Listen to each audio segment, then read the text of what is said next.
Right now at noon, as a major winter storm hits most of the U.S. this weekend, Orlando Utilities Commission is stepping in to lend a helping hand. When we get the lights on, the customers are clapping and happy. It's very rewarding.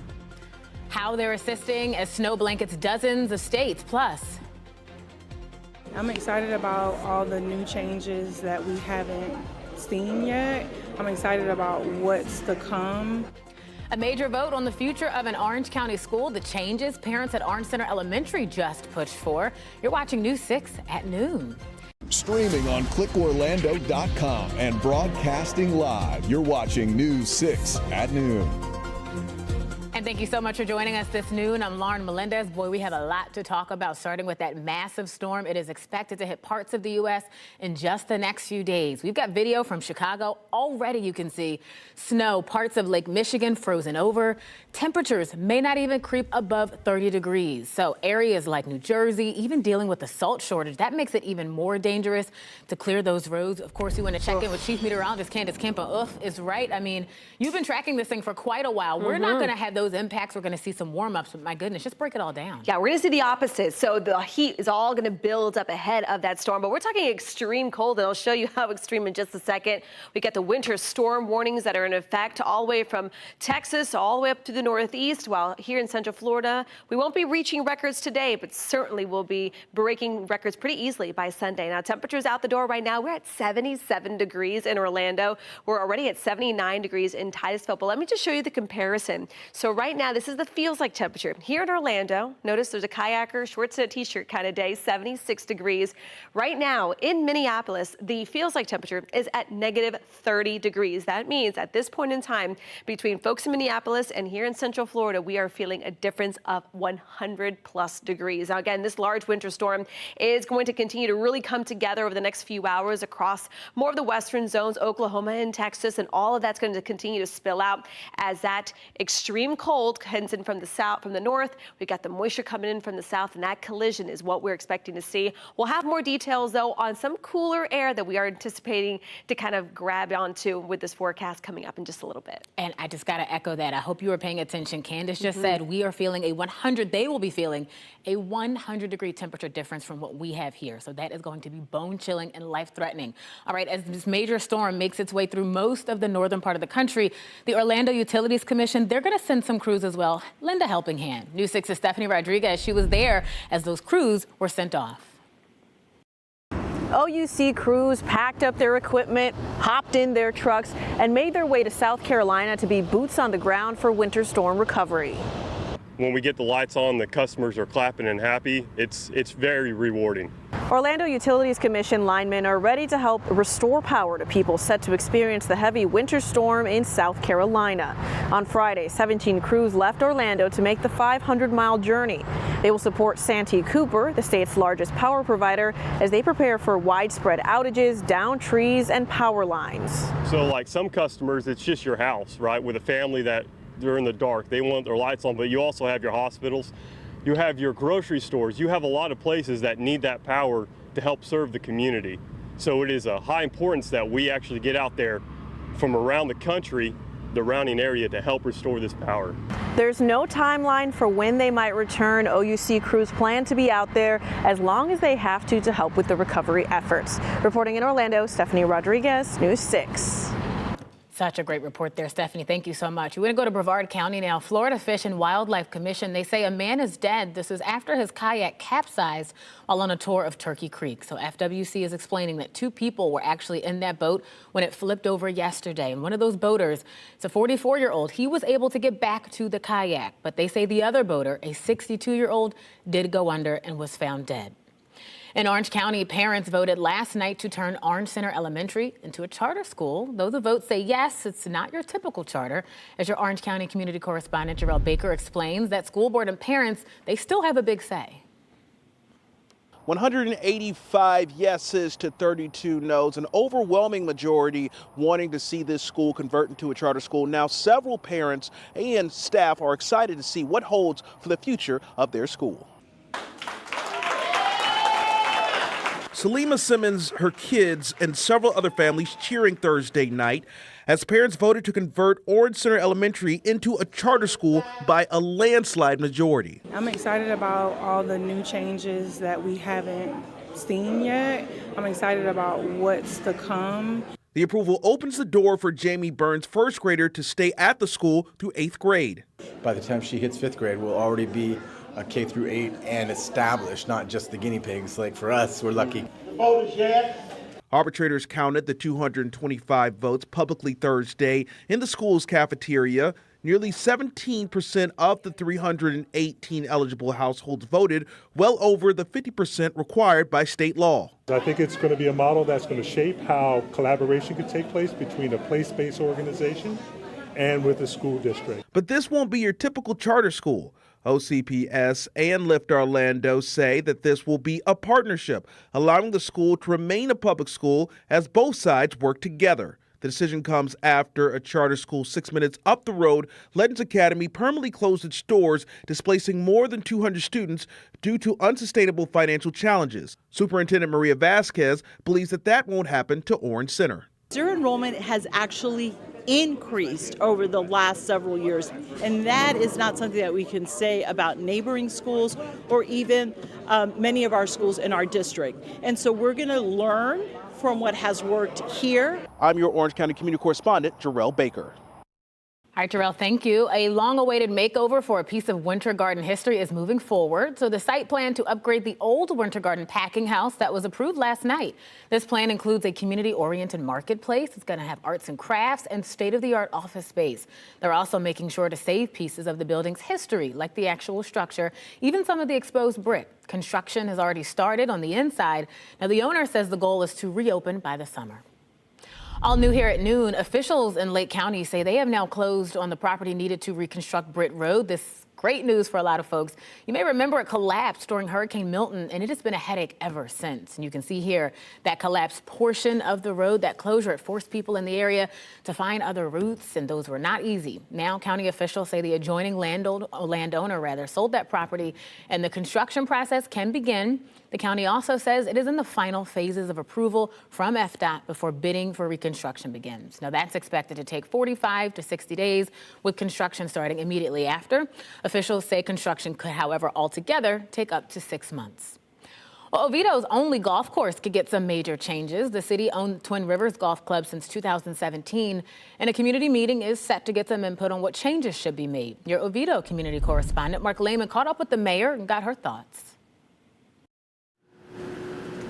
Twin Rivers has seen quite a turnaround in the past 9 years. That's when Oviedo bought the struggling golf course to save it from potential development, but permanent protection was never included. The intention was to preserve it forever. So we want to have a conversation about, is it time to go ahead and take the building rights officially off of that land? Mayor Megan Sladek says she wants to revisit the idea of a no-build easement on the property. The city council rejected the proposal years ago, but will discuss it again next month. Meanwhile, Sladek is hosting a community meeting on Twin Rivers. We changed a little bit about the pricing and the timing and just how the course is operated. And I just like feedback on all of that. The conversation is happening as Oviedo is exploring an audit on the company that manages the property. The city wants to make sure that any vendors that we subcontract to are completely transparent. The mayor says she'd like to see if any improvements can be made, and this is happening as residents are still paying for the golf course purchase through raised stormwater fees. I want to make sure that those people get the benefit that was promised, which is no building in this area, ever. Friday's meeting is here at the Twin Rivers Clubhouse at 4 in the afternoon. Sladek says she's expecting a good turnout based on the feedback she's been getting about the course. The council will take up the issue of discussing this property at a meeting in early February. In Oviedo, I'm your Seminole County community correspondent, Mark Lehman, News 6. All right, Mark, thank you. Hey, we are not getting the chills from the weekend storm that is spreading all across the country, but The temperatures will drop, so if you're looking for something to do this weekend, you might want to squeeze it in pretty soon. Meteorologist Michelle Morgan has got you covered. Coming up, we've got her 6 things to do all across Central Florida, including an outer space adventure at the Orlando Science Center. And later, we're also learning more about the drone rescue of an 88-year-old man. This story is incredible. You don't want to miss this. Days after he made it home safely. And before we let you go, friends, a quick live look at our downtown Mount Dora camera. You're watching News 6 at noon, and we'll be right back. This portion of the news is sponsored by Florida Lottery.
Get ready to blast off on an outer space adventure. I'm meteorologist Michelle Morgan with your 6 things to do, coming to you from the Orlando Science Center, where a new astronaut exhibit kicks off this weekend. I spoke with Jeff Stanford, the marketing VP, to get the full scoop. Mission Astronaut is great because it's going to appeal to all ages, because all ages are fascinated by space. It's broken down into 6 different areas, and the 6 areas focus on a different aspect of an astronaut's job. You will experience mission control, life on the space station, and more. The exhibit runs through May 3rd. If you're looking for an outdoor option, Science on Tap hits Lock Haven Park this Saturday from 1 to 4. Enjoy science demos, lawn games, and more. Tickets are $50. The Manatee Festival at Valentine Park will be happening all weekend. Tickets are $12. You can enjoy food, games, face painting, and a free shuttle to see the manatees. Into vegan food, the International Vegan Festival is Saturday at Wall Street Plaza from 2 to 8, with plant-based eats from around the world. Try yoga with cats at the Orlando Cat Cafe in Claremont this Saturday from 9:30 to 10:30 a.m. Tickets are $20. Visit the Space Coast Birding Festival this Saturday for photos, Florida habitats, and fellow birders. And if you have something fun happening in your neighborhood, let me know. You can just head over to clickorlando.com or a News 6 app. Just tap Contact Us. All right, I say this with love, but if you have not heard about the massive winter storm that is hitting the country, you're probably living under a rock. So let me fill you in, all right? It is huge. It is set to make its way all across the U.S. In upstate New York, we already see snow on the ground. Yeah. Millions of Americans, Candace, bracing for impacts. You know this already, like major snowfall, even ice covering dozens of states. This is so serious. I mean, we get to joke around here that in Florida we got this beautiful weather, but I mean, this is so major that we had to send our people to cover this. So let's bring in the chief now, Candace Campos, to talk about the impacts that we could feel in Central Florida, what minimal ones there are. Yeah, I mean, we can certainly feel guilty, but also appreciate the weather that we've got, right? But yeah, we're really going to be tracking a big time storm. National Weather Service calling it potentially a historic one. That's how large the system's expected to be. Locally here, we're going to be in this nice orange color. We're racing for near record hot temperatures as we head into your Sunday. But again, we are going to see the system evolve over the next 24 to 48 hours, going to be bringing in plenty of moisture from the south. We have crazy cold from the north, and then we have a big upper level spin going on. The upper level dynamics just continuing to fuel all this action that we're going to continue to track. So if you have any travel plans, or you have family members that are planning on coming, or you have family members who were planning on leaving, just make sure they're going to be with you for a little longer. Looking here at the snowfall totals, we could expect upwards about a foot and a half in some locations. Again, this is just an estimate. We certainly could see isolated higher amounts. And then, of course, we're talking about the crippling ice storm.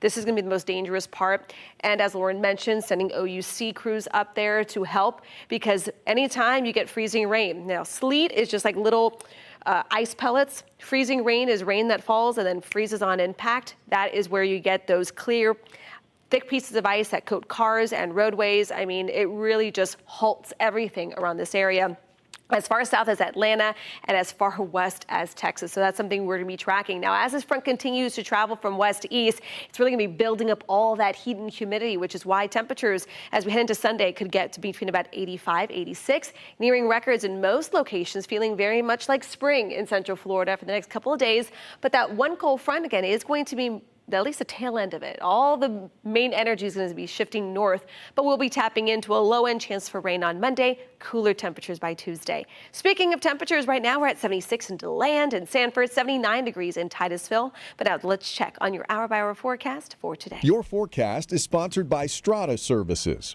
Highs this afternoon will be staying in the mid to upper 70s along our coastline, a little warmer the further inland you go. And then we're going to continue to crank up that heat, not only during the day, but overnight as well, with our temperatures by early Saturday morning in the 50s and 60s. So again, that tail end of that big winter storm will finally make its appearance here in Central Florida, bumping up rain chances just a hair. Very limited rain, about 20 to 30%. But once it clears, you can see by Tuesday, highs are going to stay in the 60s.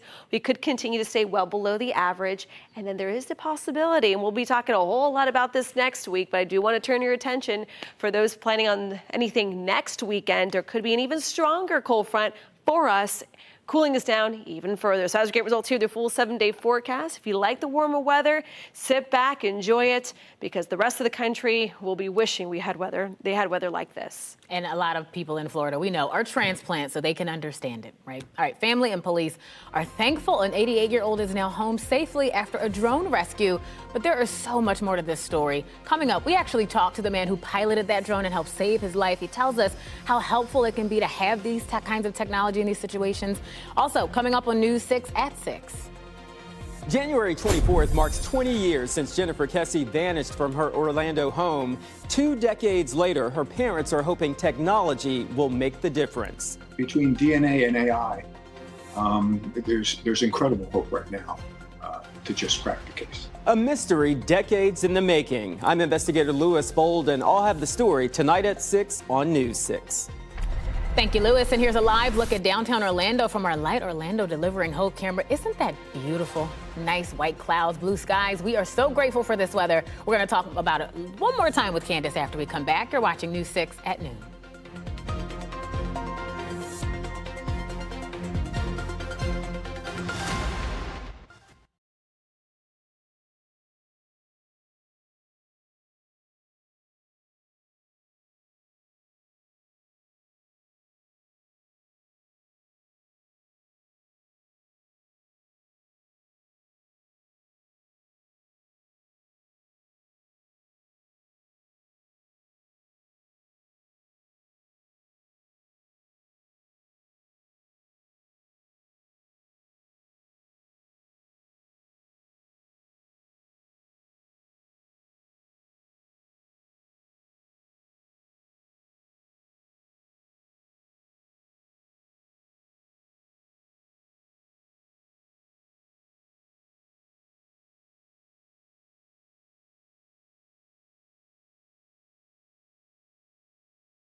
Well, we know police have all types of fancy gadgets to do their jobs, but it's really nice when we get to see it up close, especially when it saves a life. So now we're getting a better look into the drone rescue of an 88-year-old man with dementia. This was Tuesday in Lady Lake. So we first showed it to you earlier this week, but now the man who piloted that drone, he is telling us all about the rescue, and it is incredible. That 88-year-old went missing Monday. His wife says he wandered away in the middle of the night. Officer Robert Shaw says he sent that drone up. He was able to quickly locate him. He says it was just a matter of figuring out the search pattern and bringing that man to safety. Officer Shaw explained why drones are so important. We use the drone because it's more efficient to find people. We can get a bird's eye view of a much larger area as opposed to being stuck in a vehicle just driving street by street. I want you to take another look at this right there. Police believe that 88-year-old man may have fallen. They say he was bleeding when they found him. You can clearly see he's hunched over a bit, likely frail. The man's family and the police, they're just grateful it did not turn out worse. So we're so grateful for their service, and we hope that that gentleman is doing much better today. Okay, this massive great white shark, where is he? Somewhere. We're going to show him to you in a second, but it is the largest whale of its kind ever found in the Atlantic. This kind of scares me. He recently made his way back down to the Sunshine State from Canada. Contender is his name, nearly 14 feet long. He weighs more than 1,600 pounds. He's a big guy. He was first tagged in January of last year, about 45 miles off our coast. Now, the most recent ping from the tracker was off the coast of Daytona Beach as he makes his way south. Data shows he was around until mid-March of last year, which means he likely won't be here long. All right, check out our primetime lineup on News 6 Plus. Matt and Ginger bring you a new, fresh take on the day's news. That's on News 6 tonight at 9. And then meteorologist Jonathan Kegas answers your weather questions at 9:30. Then you can watch the late news an hour earlier. It's all tonight on News 6 Plus. We also invite you to download our streaming app for free. All you have to do is search WKMG in your smart TV's app store. It's also available on Roku, Apple TV, and Fire TV. We'll see you in just a second.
So you have the fun job of tracking our local forecast and the forecast of everybody else around the country. I'm going to be honest with you. I do not envy the meteorologists in that area because the forecast is so tricky because of that freezing line. It can change the forecast completely. But locally here, it's not a hard job this time around. We're temperatures back to near record highs on Sunday. You can see that cold front, though, will be cooling us down. But don't put away the jackets just yet. Looks like we have another blast of cooler air even next weekend. So enjoy the warmth while we got it. Oh, let's do that. Yes. Listen, if you know somebody at OUC or if you work there and you're watching, we just want to say thank you as you make your way to South Carolina to help the folks who are dealing with this. We appreciate your work. Make it home safely. And we will see you for News 6 at noon tomorrow.